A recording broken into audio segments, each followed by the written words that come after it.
Let's see. Tiananmen Square in Beijing and thought it was a good opportunity to trash our country. What makes it interesting for me, at least, is like seeing so many people from all around the country literally travel here just to see this. I don't have any sort of patriotism in my heart for any, for America, but just in general. I'm not like a very, I care about people. Yeah. So for me, it's like it's hard to comprehend. I like that just straight up shows the context of what I'm saying, by the way, and it's really interesting that even if it's in context, people still just refuse to comprehend what it is. Like, I'm just straight up saying, like, this is not for me. I don't understand patriotism like that. So it was an interesting experience seeing others, like, feel this way. Like, I'm not in context, and now they have to massage it, but, like, it just doesn't make sense. How can you hear the full context and still be like, this guy obviously is saying he's not patriotic for America, he hates America, but he loves China, he's patriotic for China? It's like, that doesn't make any sense, man. They always keep the I care about people part every time. It's like they're doing propaganda for you rather than against. Yeah, I guess it's just like, if you're negatively framed enough against me, and if you're the Fox News audience, you already are like, if you know who I am, you're like, oh, he's a scary socialist. That's why it makes sense. It's all like 90% of my quote unquote out of context framing stems from charitability. If you are uncharitable to me because you have singled me out as like a designated threat, a terrorist, a communist, whatever, then yeah, you're going to hear everything I say in the most negative way possible. But if you actually have no previous hangups whatsoever, and you hear me say that, you're probably gonna be like, yeah, that kind of makes sense. Like, I don't understand why. Yeah, like I'm not a very patriotic guy either. Like he's not very patriotic. He cares about people. Yeah, that video is kind of hard for me to comprehend. Why is that hard for you to comprehend? Why are you now national news once a week? I feel like it's so unwarranted. Like, who cares? Open Presents, thank you for the 25. Get the subs. Like I said, it's partially because it's been the most impactful year of my political career, my political commentary career. I think that's part of the reason why. Dude, if you continue on this path, you will break your brain. What do you mean? No, for real though. Is that actually Tommy Lauren? Yes. I mean, Joey, this Tiananmen Square is where literally the Chinese Communist Party mowed down people with tanks and then ground their bodies into pulp so that they could wash it down drains. That's what he's walking over, and he's these guys loved demanding that the police kill Black Lives Matter protesters. By the way, this is Fox News. Fox News, who was like, yeah, no, cops need to start getting way more violent. Like, they demand police violence every day, bro. Saying that that's a great place to visit, and he loves that over in America. What the heck is going on? Oh, ignorance is bliss. I mean, if you choose to just not care, not know anything, then you can say anything you want. And if you say it loud enough on a podcast or social media, you can get paid to do it. So, you know, what is he? He's a product of the most prosperous and freest country in the world. That's what he is. I mean, that's the true irony in all of it is my buddies go to war and die so people like him can be stupid. And that's okay. I'm not going to tell him not to be stupid. What I'm worried about are the 14-year-olds and 15-year-olds and 16-year-olds that are about to start voting and about to be a part of this country, and that saying that if you're under 30 and you're conservative, you're heartless, but if you're over 30 and you're liberal, you're broke. Like, will they have enough time to get there? Are there too many people like that idiot out there influencing them that they just stay miserable through their 20s? By the time they get to 30, they don't care about politics, or they don't understand conservative values, how to live a happy and full life, and be able to have personal responsibility and take pride in that fact and not feel like you need the government to take care of you. I don't know.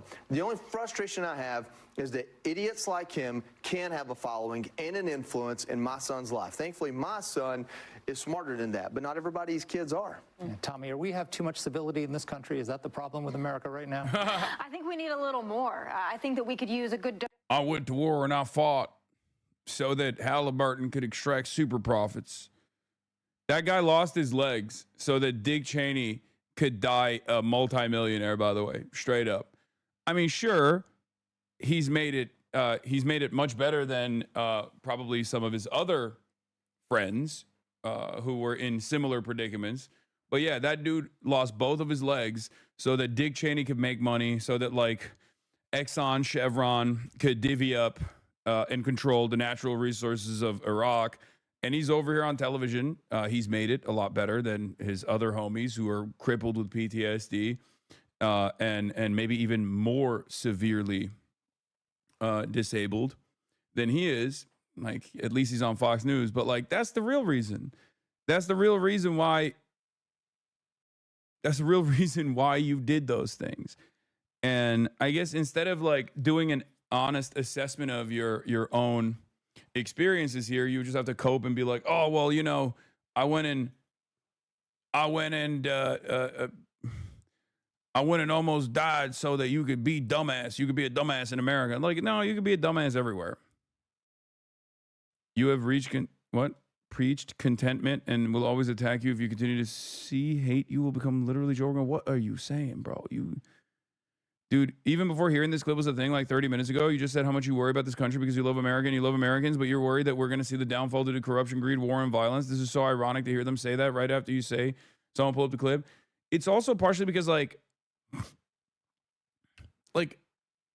they own what they believe is patriotism. That's why it's like such a perfect clip for them to be like, oh, see, communist in communist China saying he's not patriotic towards America. It's like, let's not try to understand what the fuck is going on here at all, right? Like, and it's, I mean, it is what it is. I actually can't help but think, but nobody at home watching that clip thought it was bad. No, Fox News watchers will think that. President Trump escalating his fight with Congresswoman Marjorie Anyway, let's get to the House vote on Jeffrey Epstein's files. It's going to happen. As she pushes for the release of the Jeffrey Epstein files.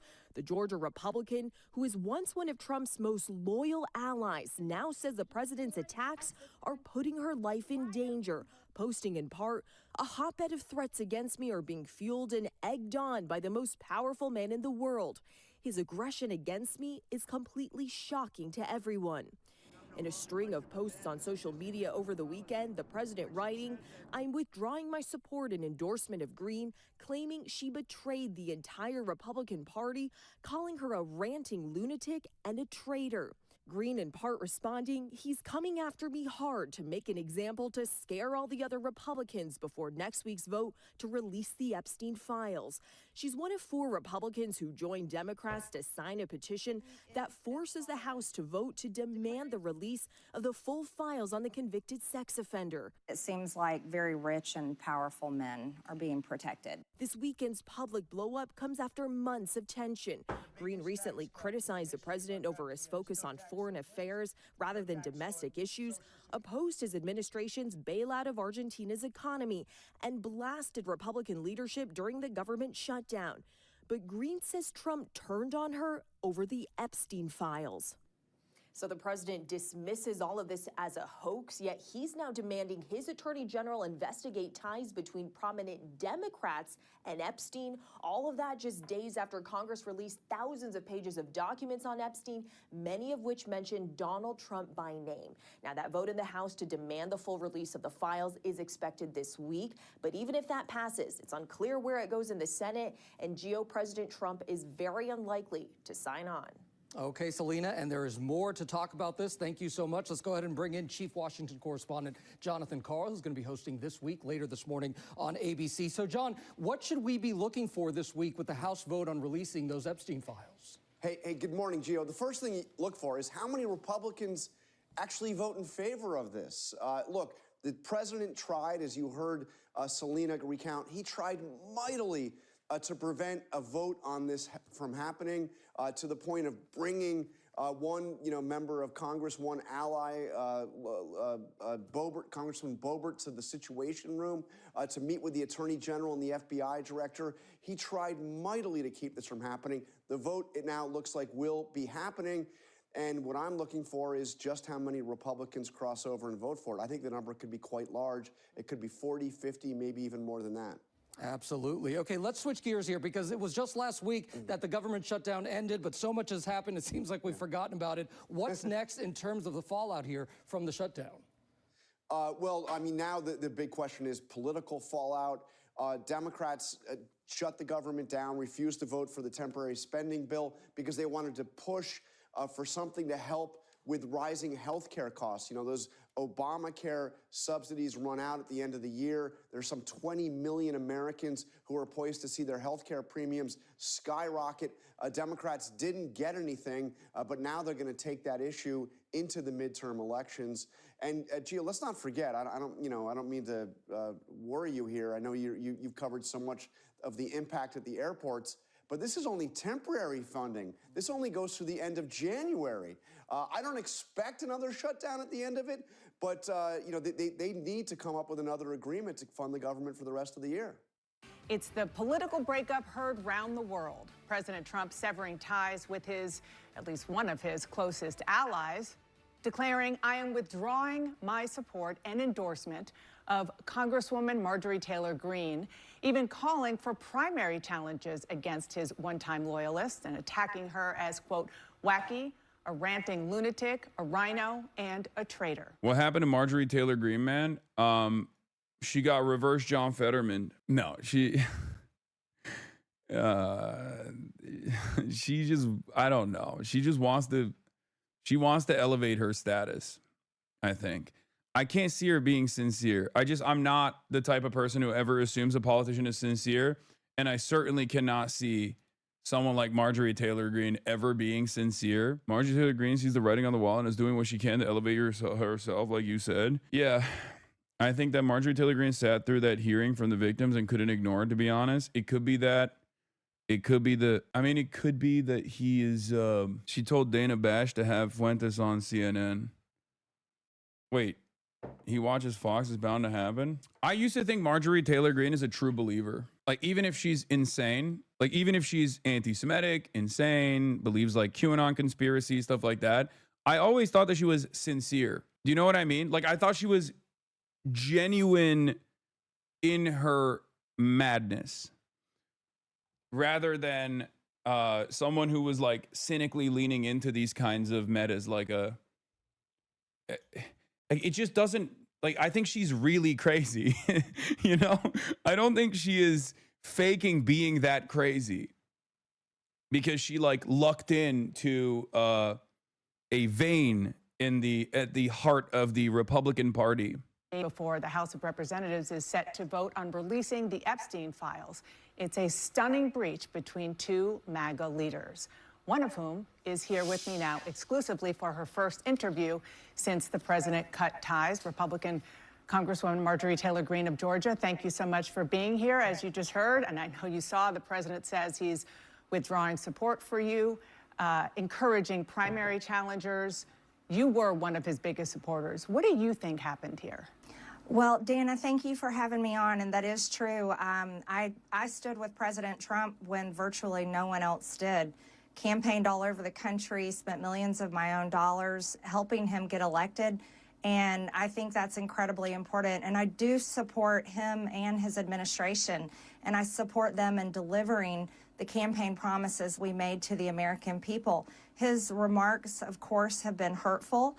However, I have something in my heart that I think is incredibly important for our country, and that is to end the toxic fighting in politics. And this has been going on for years, and it has divided our country, split up friends and families, neighbors, and it's not solving our problems. The most hurtful thing he said, which is absolutely untrue, is he called me a traitor, and that is so extremely wrong. And those are the types of words used that can radicalize people against me and put my life in danger. What do you think happened? What do you think is the reason for this? I heard from someone that she fakes her accent. I don't think so. I don't know. Maybe I'm crazy.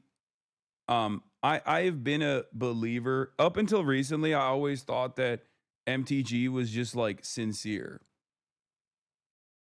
She was genuinely crazy, but genuine nonetheless. And nowadays, I don't know. I don't know if it's that she has like ambitions for higher office, and that's the reason why she's moving the way she is. But I don't think her accent is fake. I think she's just like that. I think she's like that. She is that kind of person. Interesting. She seems way more scared of the right than the left, or is it just me? Yeah, I mean, there's a reason for it, right? Yeah. I think when push comes to shove, we all know that there's one side that is responsible for the overwhelming majority of political violence, and it's not the fucking woke, non-binary, septum-piercing having they Dems, okay? It's the base. It's the right-wing base. That is where a lot of this violence comes from. Unfortunately, it has all come down to the Epstein files. And that this woman is still a Nazi. Don't let her departure from Trump fool any of you. I'm not being fooled at all. I'm just trying to make an honest assessment. CNN hosts attacked Tucker Carlson for hosting the Fuentes. Fair enough, but they've hosted Randy Fine multiple times, who has been openly as violent and as racist as Fuentes. But because Fine called for violence against Palestinians, CNN sees that as just standard political discourse. And Randy Fine hasn't just called for violence against Palestinians. He's also called for violence against Muslim congresspersons like Ilhan Omar, for example, and Muslims in the United States of America. Randy Fine is more overtly Islamophobic than even Nick Fuentes is overtly anti-Semitic, because like there is still a degree of stigma, institutional stigma specifically, around anti-Semitism. So Nick Fuentes has to like dial it back, and it still comes out, right, at times, but no such institutional stigma exists for Islamophobia. So Randy Fine gets to say whatever the fuck he wants about Muslims. And the thing is, this is a reality that Nick Fuentes himself is aware of, and he will use to his advantage. Here it is. Look. Even those people that are criticizing Israel. Because to say it's about Zionism or about a genocide is really just not even... Are you okay with anti-Semitism but not Islamophobia? Can you point to a single moment where I've said I'm okay with anti-Semitism? Can you actually point to a single instance where I've ever actually allowed anti-Semitism to manifest in this community? You can't. I fight against anti-Semitism every single fucking day. Every single day. My bad, King. I was curious. Okay. But yeah, the reason why we talked about this is because Dana Fash and CNN in general has had Randy Fine over and over again without ever calling into question some of the horrifying things that he has said. But let's be real, it's because he said that about appropriate groups. He said that about groups that nobody gives a shit about, nobody cares to defend. This inconsistency, especially on the right, will always be weaponized. Especially on the right, will always be abused. Because right-wing politics can never be about improving the material conditions of the working class. It is inherently reactionary. It's opposed to that, and therefore they play in the waters of culture war narratives, and therefore they talk quite a bit about petty grievances. Petty grievances of the in-group, petty grievances of white people, perceived victimhood of white men. And a big part of that allegiance is around, especially for young men in particular, is around being able to just be as ruthless and as bigoted as you want to be, right? You're a pussy if you can't say slurs like, oh my God, you can't say the R word? What a bitch, right? Oh, I voted for Donald Trump because I can say the R word again, right? There are people who have done that. So if that's the core of your politics, if that's the core of your fucking politics, then of course Nick Fuentes is going to be the purest distillation of that, paired up with dramatic attitude shifts against Israel, swinging from either not really knowing what the fuck Israel is or just being unconditionally pro-Israel to, oh my God, Israel is a fucking the cancerous entity in the region that is so destructive to all of its neighbors, and that you should be able to call it out without it getting any fucking significant pushback, and yet people keep constantly fucking yelling at you and saying you're anti-Semitic, and you arrive at this media demon reaching a level of prominence. And he can very easily navigate this. Discourse by, one, exposing the contradictions by saying, oh, you get mad at me for saying this about Jews, but you know, everybody is saying whatever kind of heinous shit about black people, about Muslims in general, which he also says, by the way. Like, he is on the exact opposite of this argument that I'm on, right? Like, we are on the exact polar opposites. I think all of that is unacceptable and fucked up.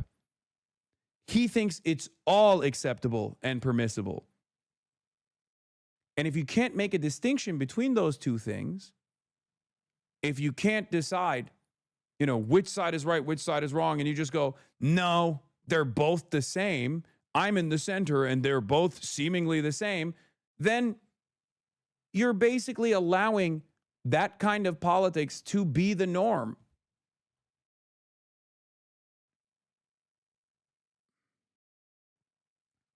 That's it. With anti-Semite Nick Fuentes, Tucker Carlson, what role do you think Tucker Carlson should play in the Republican Party and the conservative movement going forward? Well, I found him to be good. I mean, he said good things about me over the years. I think he's good. We've had some good interviews. I did an interview with him. We had 300 million hits. You know that.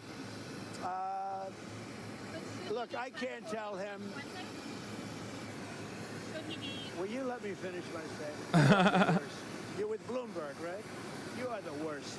I don't know why they even have you. We've had some great interviews with Tucker Carlson, but you can't tell him who to interview. I mean, if he wants to interview Nick Fuentes, I don't know much about him, but if he wants to do it, get the word out. Let him, you know, people have to decide. Ultimately, people have to decide. The mayor of New York, I will say, would like to meet with us, and we'll work something out. But he would like to come to Washington and meet, and we'll work something out. We want to see everything work out well for New York. Nice. We're fucking cooked. What are the broader implications of Trump not distancing himself here? I mean, he sees what's happening, I think. It's amazing how totally ignorant Trump is of the open war of the next GOP that's already breaking out all around him, totally uninterested in it, unconcerned about shaping it because he's completely incapable of thinking beyond his own tenure, lame as duck imaginable. I don't think that's the case here. And GT here says, I don't think that's quite right. Both Trump and Vance have clearly refused to condemn. Well, both Trump and Vance have clearly refused to condemn Tucker and Fuentes. The reasonable inference is they think about the Groypers as a part of the movement, perhaps not to be openly embraced, but certainly not to be disavowed. Yeah, they can't afford to piss them off too much as their calculation. That's exactly the calculation is much more important than the drama at Heritage, but strangely under-discussed. Exactly. He knows that the next generation of Republicans is like that. The next generation of Republicans is like that. And he is worried about offending them. There's another question that he was asked about Nick Fuentes here. Let's see. I did it with Nick Fuentes at Mar-a-Lago a few years ago. What role should he play in the conservative movement? Well, I didn't know he was coming, and he was with, as you know, somebody. Kanye. And Kanye asked if he could have dinner, and he brought Nick. I didn't know Nick at the time.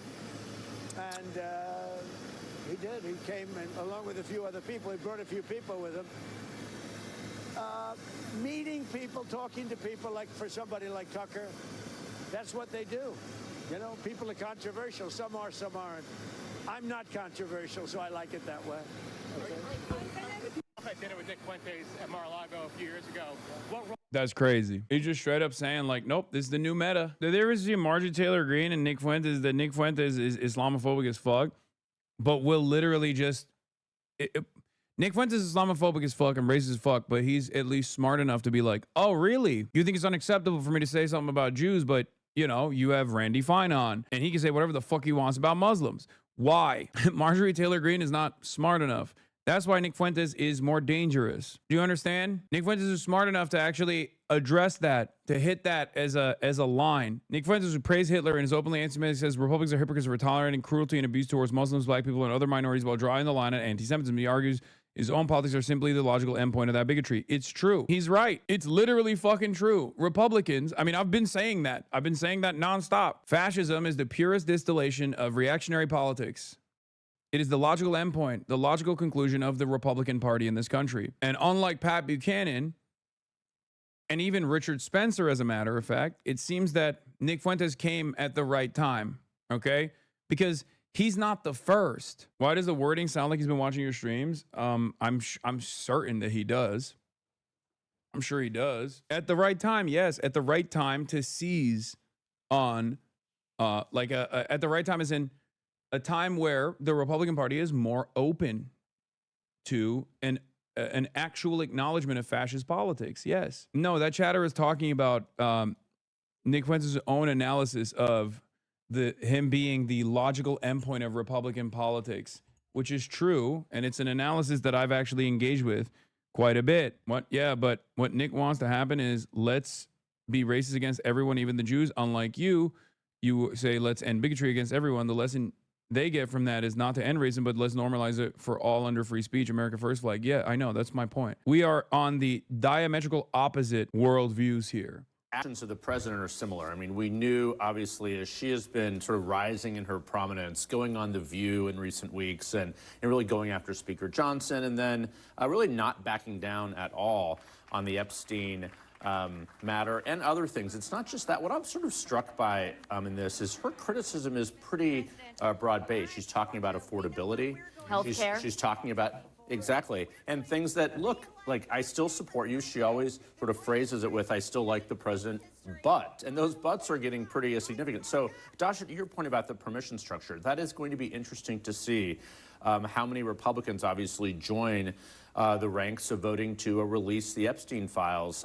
The White House still wants to keep that number down, but the reality is they know that there's very little Are they going to push very hard to try to do that this week? Or are they it's unclear. The pressure campaign last week to try to get Lauren Boebert to not sign the discharge petition, it failed spectacularly, and it was sort of an embarrassment. I mean, having a rank-and-file member of Congress over to the White House in the Situation Room complex to have this meeting, she ended up not removing her name from it. So we will see what the numbers are, but I am told the White House is still trying to keep them somewhat in check. We'll see if that's 75 Republicans, 100 Republicans. That would be extraordinary, but you just get the sense that things are a little bit different now. It's too early to call the president a lame duck, there's no doubt, but you can just get the sense that things are slightly That's different. what's really scary for this White House about this is the idea that a lame duck period is looming here, and I think this gives that little flavor of it. And it could be a window into the post-Trump era. Here's what MTG said about in responding to all of this. Among the things that she said the Americans wish he would fight this hard to help the forgotten men and women who are fed up with foreign wars and foreign causes, are going broke trying to feed their families, and are losing hope of achieving the American dream. That's what I voted for. Is she more in line with the base in some ways than Trump? Well, look, I think the problem that she's hitting at here is that Donald Trump has not been able to answer the question why. Why is he fighting so hard to keep these files from being released? He's not explained that. He's also not explained why prices are not down when his entire campaign was really based on that idea that he would be attacking prices. And he has said, oh, maybe it's the leftover from the Biden days, but we are 10 months into the Trump presidency, and prices, it's not like they've stayed high, they've gotten higher. People are seeing electricity bills that are higher, they're seeing grocery prices that are higher, and the public seems to be associating that with the tariffs, and certainly Donald Trump does too, given that he despite this argument that the tariffs are because of a national emergency situation, that's how he gets around the law, and that he can just do it himself, is just... I don't know if you see this, but I just want to thank you for all you do. I feel like a lot of things are lining up to allow our country to wake up and actually move forward as a society, and part of that is because you kept pushing through the hate and the harassment. All of it, so that you do inspires a lot of people to also just push. Good. Are you drinking Pepsi in a coffee mug? No, it's coffee in a coffee mug.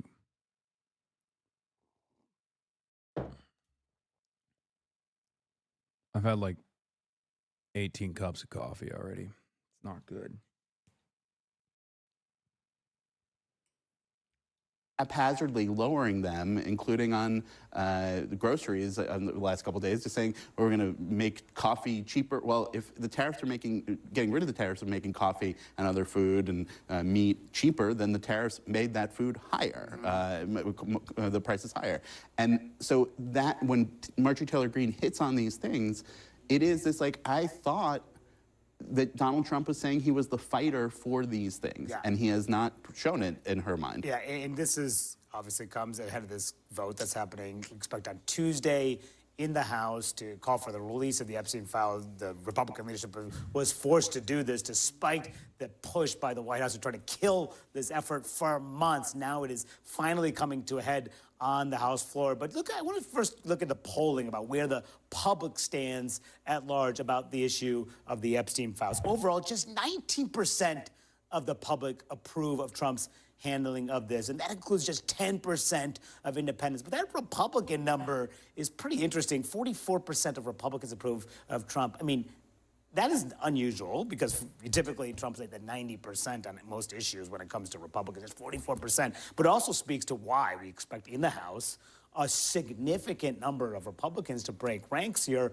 What are you hearing from your reporting in whether they can reach that critical threshold, which is 290, which is a veto-proof majority in the House? What is the likelihood of that? I think it is possible, and the reason why is because the Epstein issue remains the singular issue that we have seen Republicans publicly flip on the president, publicly not attack him necessarily, but want to continue releasing the files. I mean, there are a number of even vulnerable Republicans who say, yeah, I'm going to sign on to this, and even some more hardliners who say that they will do this. However, I think Marjorie Taylor Greene has also pointed out that Trump is using her as an example. If you start to speak out against him, it is possible that he's going to come after you the way that he is now coming after me. So she even herself is saying maybe the numbers are not going to be as high as we once thought. But the fact that Speaker Johnson is going to try and bring this up onto the floor to make sure it has a 2/3 majority, it's still putting Republicans on the record, even if it doesn't pass. You could still vote against the president, though, without sort of doing what Marjorie Taylor Greene has done. She's sort of gone out there, but that's why the roll call is going to be interesting, particularly for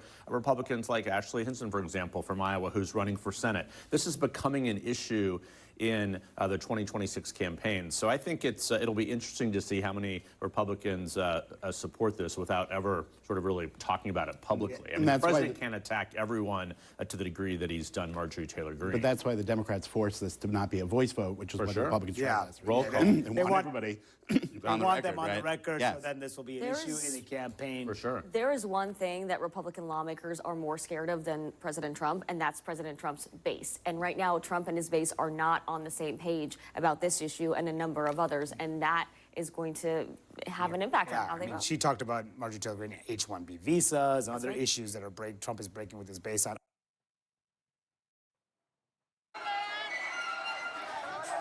That's the beauty of capitalism, baby. Trump is first and foremost a capitalist, and all the culture war stuff is supposed to be used as a distraction. That is the job of the culture war stuff. So when push comes to shove, of course he is going to abide by his capital owning masters. When it comes to the H-1B visa stuff, like racism, until it becomes a fully fascist movement, racism is usually just a not like a foundational principle necessarily, but or doesn't have the highest degree of priority amongst the American right-wing party.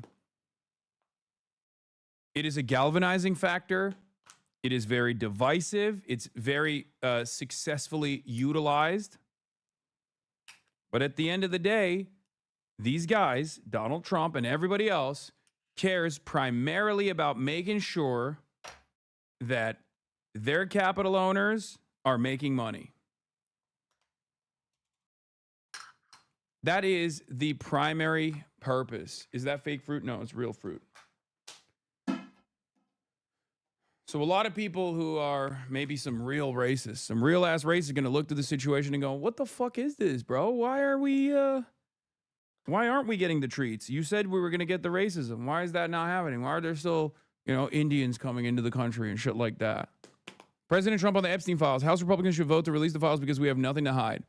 As I said on Friday night, aboard Air Force One, the fake news media, House Republicans should vote to release the Epstein files because we have nothing to hide, and it's time to move on from this Democrat hoax perpetrated by radical left lunatics in order to deflect from the great success of the Republican Party, including our recent victory on the Democrat shutdown. The Department of Justice has already turned over tens of thousands of pages to the public on Epstein and are looking at various Democrat operatives, Bill Clinton, Reid Hoffman, Larry Summers, etc., and their relationship to Epstein, and the House Oversight Committee can have whatever they are legally entitled to. I don't care. All I do care about is that Republicans get back on point, which is the economy, affordability, where we are winning big. Our victory on reducing inflation for the highest level in history to practically nothing, bringing down price for the American people, delivering historic tax cuts, gaining trillions of dollars of investment into America, a record. The rebuilding of our military, securing our border, deporting criminal illegal aliens, and ending men and women's sports, stopping transgender for everybody, and so much more. Nobody cared about Jeffrey Epstein when he was alive, and if the Democrats had anything, they would have released it before a landslide election victory. Some members of the Republican Party are being used, and we can't let that happen. Let's start talking about the Republican Party's record-setting achievements and not fall into the Epstein trap, which is actually a curse on the Democrats, not us. Make America great again. That's a very strange shift in confidence. It's either a bluff or they just agreed on a way to cut the nasty shit about him out. Yeah, I don't know.